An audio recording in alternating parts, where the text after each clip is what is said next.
우리가 살아가는 이 시대는 이 시간이 흘러가는 것, 특히 노화에 대해서 점점 더 큰 두려움과 불편함을 느끼는 시대입니다. 이 젊음을 유지하려는 열망이 너무 강해서 사람들은 어떻게든 이 나이를 거슬려 보려고 애를 씁니다. 그래서 이 화장품, 또 성형수술, 또 건강보조제, 또는 새로운 운동법, 여러 가지 방법을 통해서 이 젊음을 붙잡아 보려고 합니다.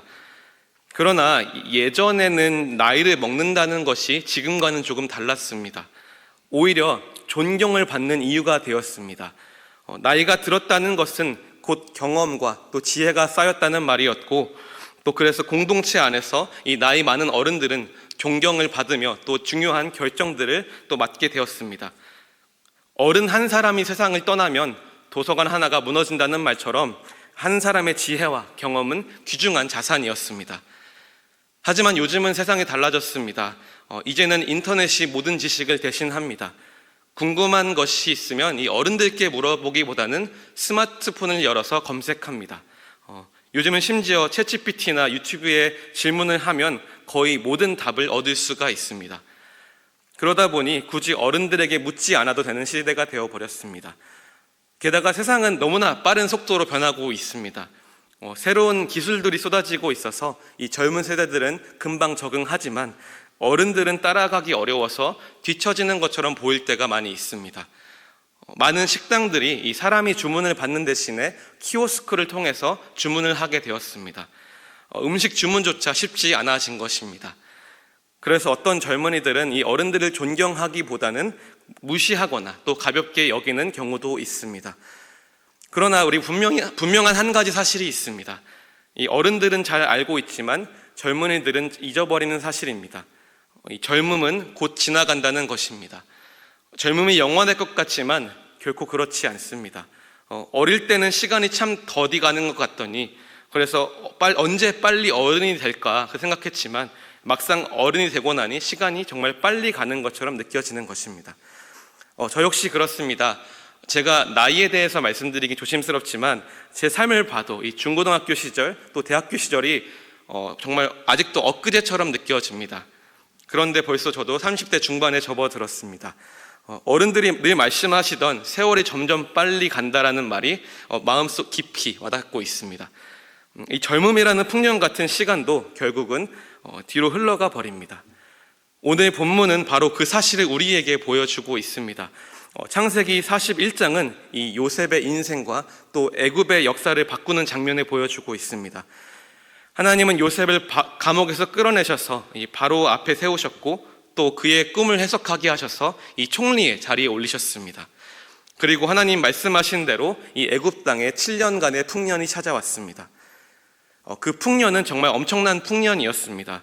성경은 이렇게 기록합니다. 창세기 41장 47절에서는 땅의 소출이 심히 많아, 또 49절에서는 이 요셉이 곡식을 바닷가에 모래같이 쌓아두고 그 수가 심히 많아 세기를 그쳤더라. 이 단순히 넉넉한 정도가 아니라 이 사람이 계산할 수 없을 만큼 넘쳐났다는 말입니다. 요셉은 그 곡식을 이 창고마다 가득 쌓아두었습니다. 백성들이 더 이상 내일을 걱정하지 않아도 될 정도였습니다. 그런데 오늘 말씀에서는 곧 이어서 이 풍년이 결국 끝이 나게 됩니다. 그리고 새로운 시기가 찾아오게 된 것입니다. 그래서 오늘 우리가 함께 나누기 원하는 첫 번째 말씀은 이 세상의 풍요는 끝이 난다는 것입니다. 우리 53절에서 54절까지 같이 함께 읽겠습니다.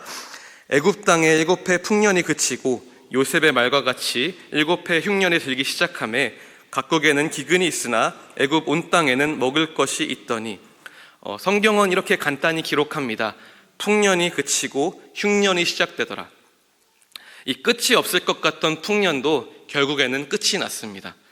넘쳐나던 곡식도 어느 순간 사라지고 이 흉년이 닥친 것입니다. 사람들은 이 풍년이 계속될 것처럼 생각합니다. 이 가진 것이 많을 때는 그것이 영원할 것처럼 생각합니다. 그러나 성경은 분명히 말합니다. 이 땅에서 누리는 모든 풍요는 반드시 끝이 있다는 것입니다. 우리의 인생도 마찬가지입니다. 우리의 젊음, 건강, 재물, 인간관계, 사회적 지위, 이 모든 것들은 한때는 영원할 것처럼 느껴집니다. 그러나 결국 다 지나가고 사라지는 날이 옵니다. 앞에서 말씀드린 것처럼 젊음은 특히 더 그렇습니다. 이 청년의 시절은 마치 끝이 없는 것 같지만 뒤돌아보면 금세 흘러가 버린 시간임을 알게 됩니다. 그래서 연세가 드신 어른들께 이 젊은 시절을 여쭤보면 이렇게 말씀하십니다. 아득한 옛날이라고 하시기보다는 나도 그때가 있었지 얼마 안 된 것 같다라고 말씀하십니다. 그만큼 인생의 풍년 같은 시간은 빨리 지나갑니다. 우리 건강도 마찬가지입니다. 우리 건강할 때는 아무 문제 없을 것처럼 느껴집니다. 그러나 우리의 몸은 결코 영원히 강건하지 않습니다. 어느 날 갑자기 병원에서 이 검사 결과를 받고 충격을 받는 경우를 많이 보게 됩니다. 어제까지 아무렇지 않았는데 오늘 이 진단 결과로 삶이 바뀌게 되는 것을 많이 보게 됩니다. 이 건강이라는 풍년도 반드시 끝이 있습니다. 성경은 이렇게 말합니다. 시편 103편에서 인생은 풀과 같으며 그 영화가 들의 꽃과 같도다. 그것은 바람이 지나가면 없어지나니 그 있던 자리도 다시 알지 못하거니와. 이 꽃이 한순간에 피었다가 곧 시드는 것처럼 인생의 풍요 또한 오래 가지 않습니다. 그러므로 우리는 이 풍요가 언제까지나 지속될 것처럼 착각하지 말아야 합니다. 젊음, 건강, 재물, 명예 이 모든 것들은 끝이 있습니다. 그리고 하나님께서는 성경을 통해 이렇게 말씀하셨습니다. 풍년이 그치고 흉년이 시작되었더라. 사랑하는 성도 여러분, 혹시 지금 삶 가운데 풍년을 누리고 계신가요? 젊음이든 건강이든 재물이든 관계든 그것 자체를 붙잡지 마시기 바랍니다. 그것들은 반드시 끝이 나게 되어 있습니다. 우리의 소망은 변하는 풍년이 아니라 오직 하나님께 있어야 할 줄 믿습니다. 둘째로 하나님은 흉년을 미리 준비하십니다. 우리 55절과 56절 말씀도 함께 보겠습니다.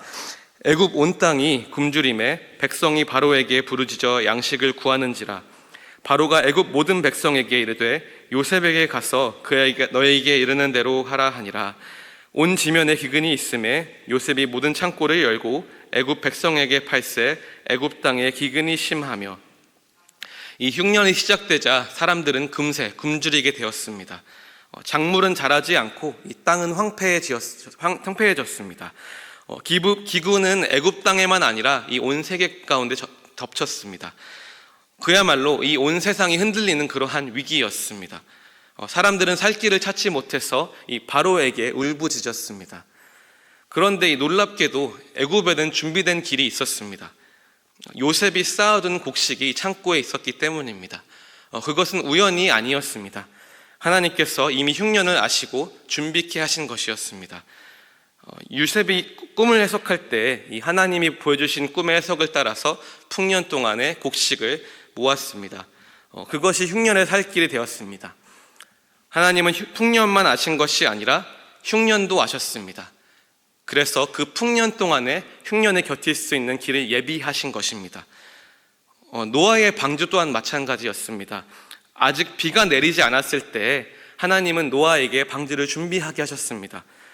사람들은 믿지 않았지만 이 하나님의 말씀을 따른 노아와 그의 가족은 이 홍수 가운데 구원을 받았습니다.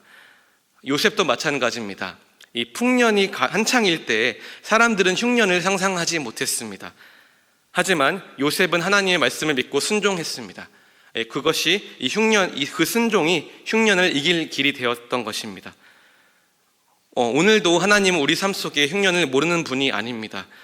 우리가 어떤 어려움을 만날지 또 우리가 어떤 위기를 겪을지를 다 알고 계십니다. 그리고 하나님은 우리를 준비시키십니다. 풍요로운 때에 하나님께 더 가까이 나아가도록 이끄시고 또 말씀과 기도로 우리의 내면을 채우게 하십니다.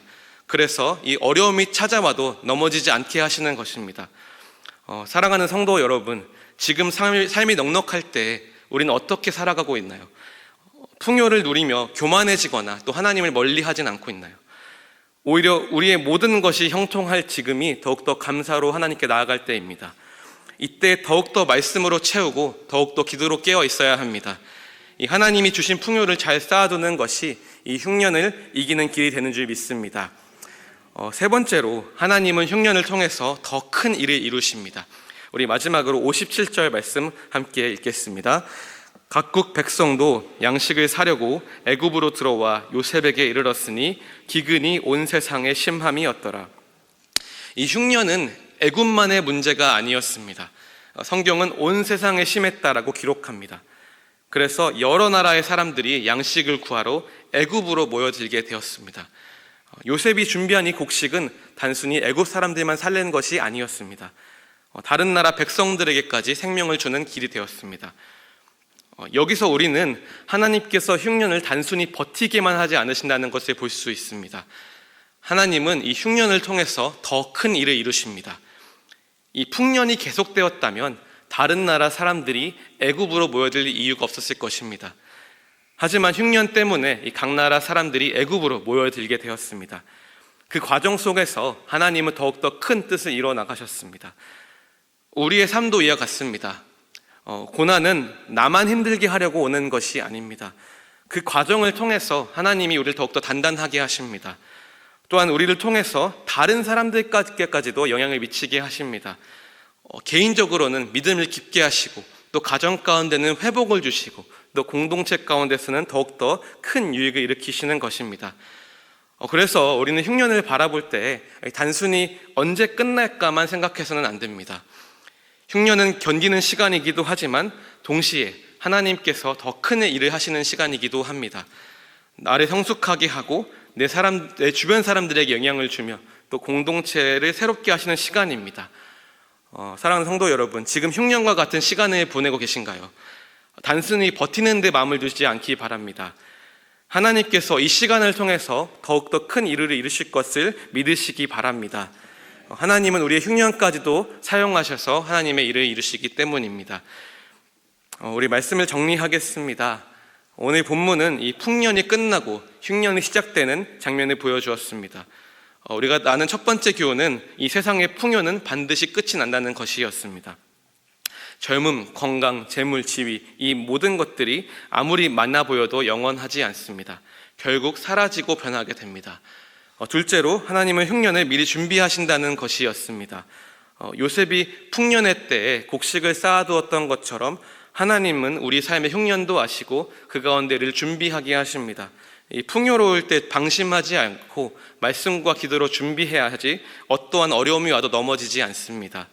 또 마지막으로 하나님은 흉년을 통해서 더 큰 일을 이루신다는 것이었습니다. 흉년 때문에 여러 나라 사람들이 애굽으로 모여들었습니다.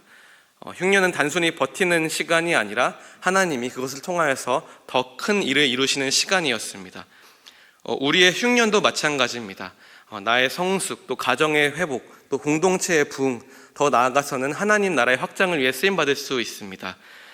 그리고 이 모든 이야기는 결국 요셉 개인이나 또 애굽 나라의 역사로만 끝나지 않습니다. 하나님은 이 사건을 통하여서 이 구속사의 큰 그림을 보여주십니다. 이 흉년을 통해서 각 나라 사람들이 애굽으로 모여들었던 것처럼 장차 모든 민족이 참된 구원자이신 예수님께로 모여들게 될 것입니다. 요셉의 곡식이 사람들의 생명을 살린 것처럼 이 예수님의 생명의 떡이 우리에게 영원한 생명을 주십니다. 사랑하는 성도 여러분, 우리의 삶 가운데도 풍년과 흉년의 시간이 있습니다. 그러나 풍년이든 흉년이든 이것들은 다 하나님이 다스리십니다. 풍년이 끝나고 흉년은 찾아오지만 하나님은 언제나 우리를 준비시키시고 그 흉년을 사용하셔서 더 큰 일을 이루십니다. 그러므로 어떠한 상황 가운데서도 이 하나님을 의지하여서 흉년 속에서도 하나님의 더 큰 그림을 바라볼 수 있는 저와 여러분 되시기를 주님의 이름으로 축원합니다.